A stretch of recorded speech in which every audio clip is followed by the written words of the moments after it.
Welcome to another episode of the Walk the Line podcast. I'll be your host, Greg Sowers, flying solo again on this episode, but thank you for joining me for episode 29. And today's topic is going to be injuries. We'll kind of break this up into three different categories. Just my general outlook of the difference between an injury and being hurt. Some things you can play through, some things you shouldn't.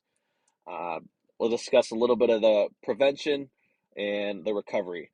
Um, Obviously, I am not a doctor by any means. Don't know the specifics of recovering from certain injuries. However, I've had my bumps and bruises through my career. Tore my ACL twice. Those are the big ones. But it is injuries are a part of the game. But it also, it says a lot about how you deal with those injuries, how you come back from those injuries, and how your team responds to a teammate being injured. So thank you again for joining me for episode 29, and we'll be discussing injuries.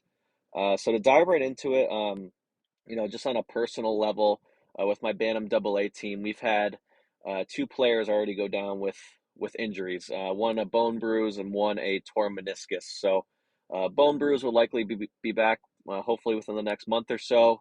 And then we had another player actually tear their meniscus. So definitely a longer return time for that one. But so those are, I mean, those two in specific examples those are injuries, right? You know, you, a doctor may say you can play with a meniscus. When I tore my meniscus, and if I was playing uh, golf or something, I may have been able to push through that. But with hockey, and obviously the amount of your knees are moving, the amount of transitions, the importance of the stability of your knee. It's obviously something you can't really play through if you're playing at a competitive level. Um, but in saying that, so there's a difference between being injured and being hurt, right? So an injury, in my mind, is something, that's making you unable to perform, you know, on a at 100%. Obviously, those broken bones, concussions, you tore something, tore a muscle, something like that. Something where you're physically unable to compete at the level that you want to. I would classify that as an injury. You need to take care of it. You need to get rehab. You need to make whatever that is stronger and give it time to heal. However, the bumps and bruises that you get as you um, you know, get through your hockey career, Bantams, we just start hitting, guys blocking shots, the shots get harder, you get hit harder. So the injuries definitely pick up as you get older, I would think, at least the severity of them. Um, but you're going to have to play hurt sometimes. And it's a fine line to kind of distinguish what an injury and being hurt is. But, if you got a bruise, you block a shot, you got a puck off the foot or something, and obviously if your foot's not broken and it hurts a little bit, you are going to have to play through being hurt at some point in your career. Um, Obviously when you watch or you hear about these NHL stories and the guys in the playoffs, and um, I think it was either Bergeron or Marchand for the Bruins a couple of years ago was playing with like a punctured lung. Obviously, there's severities and levels to this. If you're getting paid millions of dollars, it's a different discussion, and you're trying to achieve your lifetime goal of winning the Stanley Cup. There's just different perspectives on everything. Um, but again, if you're a Bantam and you block a shot and it goes funny off your leg, um, you a bruise is something you might want to try to be able to push through. Um, you know, so just the difference between playing hurt and playing injured. Uh, and an aspect of playing injured, we actually had this come up with our Bantam team. As a coach, we all have to go through concussion safety and safe sport and all those things to be certified to be on the bench. Concussions are a huge topic of discussion, identifying them, making sure a kid is ready and allowed to return to play. But just for all our players and parents out there, if you're player, or if you're a parent and you recognize that your kid or your player is acting a little strange, or saying that the lights hurt his eyes, or he's nauseous, like, you make sure everybody's aware of those symptoms of concussion. And I'm not going to go through all those. You could do your own research on the symptoms of a concussion. But the biggest thing I tell my players, and obviously, I'm sure they're taught this in school, but you only have one brain, right? So we want to make sure we're protecting that thing that's going to be with us after our hockey careers are over and into our adult life. So if you think you're experiencing concussion symptoms, that is not playing hurt. That is playing injured.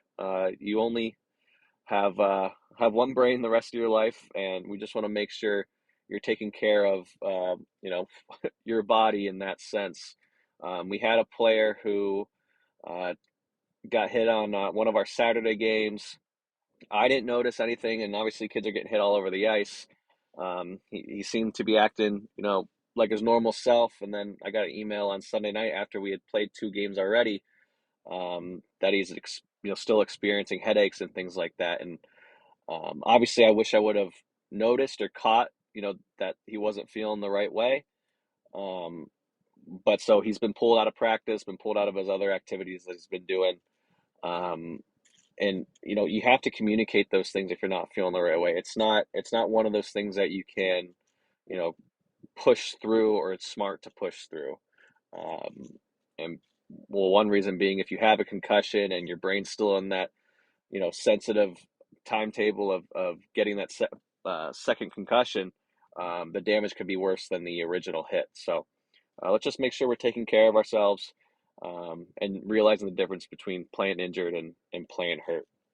Um, as we are getting older and guys are moving faster and we're getting stronger and uh, a little more weight on the ice, it's also important to realize that part of injuries is injury prevention, and what can you do to uh, limit the likelihood that you're going to get hurt while on the ice. And again, things are going to happen no matter what, um, unfortunately, with the game. But you know, especially our kids who are approaching that Bantam level, it's if you aren't doing it already, it's time to start going to the gym and start doing things at home.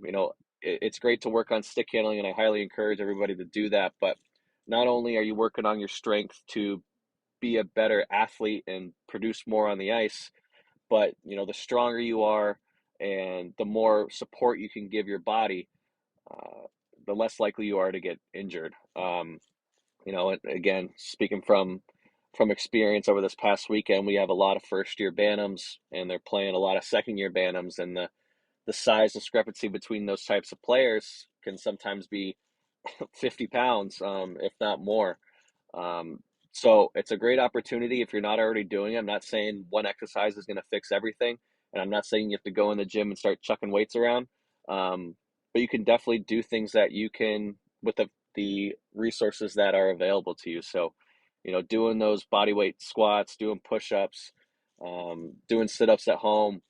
Um, Again, you can do a lot of those things by yourself, uh, without the gym equipment, that it might cost you to go to a gym or buy. So make sure we're getting stronger off the ice to help with the injury prevention.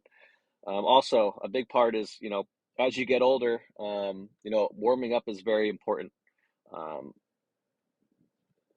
and I can again speak from experience on this. I when I was younger, I could play two games in a day, three games in a day, and I'd be fine. Well, I tried to play two college games in one day, and I actually ended up pulling my groin just because I'm a little older, and I didn't condition my body well enough to support that kind of workload that I was putting on it.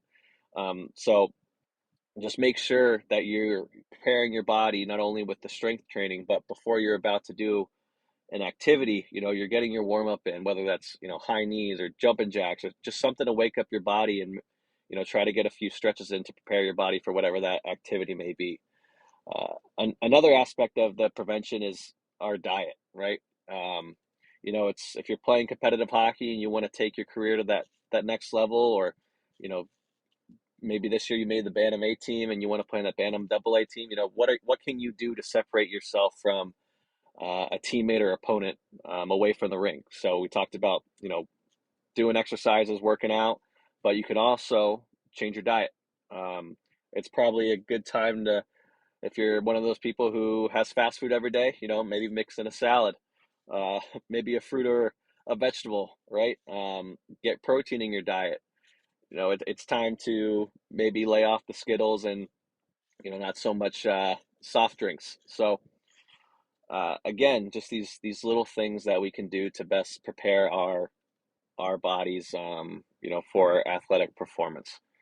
Um, Again, if we're trying to reduce our BMI or trying to keep the body fat off, all that stuff's going to help with acclimating your body to prepare for an athletic event. So let's just make sure we're getting stronger, we're warming up before events, and if you're an older kid, try to focus on your diet and make sure you're fueling your body in the right way. Another point that I wanted to bring up is the importance of sleep. And obviously, all these topics, if I was a medical doctor or I had something or someone on to speak about it, they could probably go into each one of these a heck of a lot more than I can. But just the importance of sleep. I have a couple kids this year on both teams where, I'll talk to them before practice and, hey, how's it going? And they'll be like, well, I only slept 4 hours last night. I'm like, well, what are you doing? Um, they're up on YouTube or playing video games or something like that. So, you know, your body needs the fuel to perform in the best way it can. And part of that equation is not only what you're fueling your body with, but how you're treating your body.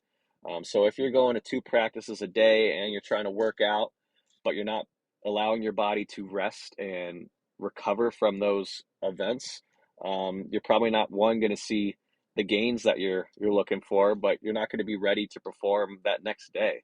And it adds up and can lead to the detriment of your performance on the ice. And uh, that is not a what's the word I'm looking for? An excuse to be a 16-year-old high school player and say, Coach Greg told me that I need more sleep and I can sleep until 1 p.m. on a Saturday. There's a time and place for everything, um, but just make sure you're trying to get your 8 hours in, so you're preparing your body. Um, and then the last part of this that I wanted to discuss was the recovery. Um, with bumps and bruises, obviously, if you need to take time to heal, like do that, ice it, you know, uh, whatever you need to do. If you got a cut, put a band-aid on it, right? That's a simple kind of recovery. But with these more serious injuries, and my wife is a physical therapist, so she could talk more to this, and I plan on bringing her on to discuss. We could do a whole podcast about recovery, but making sure you're doing the right things and seeing the right people to take care of an injury. Um, Obviously refer to your physician or whatever for those specific injuries, but um, I've had this, and kind of with concussions too, is you have to be cleared to come back on the ice. So if you have a concussion and mom and dad come to me and say he's good or your player's good, well, that's not good enough. If I know you have a concussion and you've been held out of play, you need to get that approval from someone who knows more on the subject to get back on the ice. So again, taking care of yourself. And then if you have an injury that keeps you out for an extended period of time or you have surgery, how important it is to be, motivated and, um, be consistent with if it happens to be physical therapy. A lot of guys, when they get hurt, they can come back and whatever's hurt in that area can be stronger because you're focusing on those smaller muscles or, something to make that injury, and obviously they're professionals, so they know what they're doing, but something to make things around that injury stronger to help prevent that injury from happening again. So, um, again, listen to your doctors, listen to your recovery plan, um, and be committed to it. Don't just, say, hey, I went to physical therapy once this week, um, and that'll be it, right? Because you have the opportunity, especially while you're not skating, to come back even stronger, um, from those injuries. And also, I know a lot of physical therapists, they'll give you things to do at home. I mean, obviously, you don't want to overwork that muscle if you're trying to, either make it stronger or you had a tendon repaired or something like that. You don't want to overuse it, but just make sure you're at least being compliant with the uh, recovery plan that's been laid out, um, and sticking to it. So, and obviously with recovery, it's hard, right? You're not. you're not skating, you might be away from your teammates, you're by yourself. You're not with your team recovering, so it's a hard thing to do physically and mentally to push yourself to get back on the ice. So just make sure we're sticking with it, um, so that way you're back on the ice as soon as you can. Um, so again, uh, wasn't planning for this to be a long episode. I hope to have some more interviews coming up. But until that point, if we'll keep talking about these kind of nuanced things, um, and again, we'll be back next week. But hopefully, this sheds some light on injuries, dealing with playing through being hurt and playing injured, on the prevention and the recovery. So uh, I hope you guys enjoyed. If you want to hear something we haven't discussed yet, please let me know. But I think that'll be it for episode 29, and we'll talk to you next week.